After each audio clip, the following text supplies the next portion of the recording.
Leicester, famous for knitwear, particularly socks. And the most famous name in socks is Wolsey. So I want you to meet Mr. CK Eliott.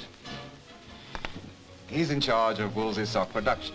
Tell me, Mr. Eliott, how do you set about making socks these days? Well, broadly speaking, it all begins with this. Wool yarn.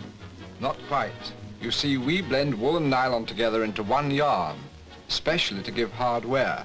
That practically does away with darning. That certainly ought to interest the ladies. But tell me, how does this yarn become a pair of socks?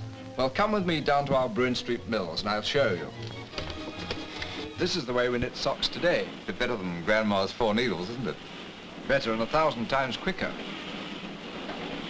Now here's a machine knitting our famous grip tops.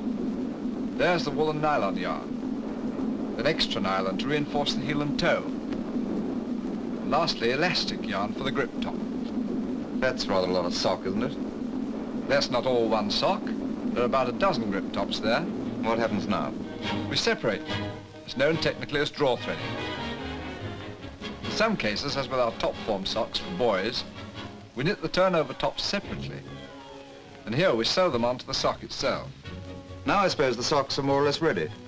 Good heavens, no. They come to this room for their first inspection. Then they're all taken to another of our works where they're thoroughly washed and go through our special anti-shrink process. After that, they're dried, put on forms and steam pressed like this. Finally, they come back to Brune Street to have the size number and the name Wolsey stamped on them. Then a final inspection by expert hands and eyes, and off they go to the dispatch department.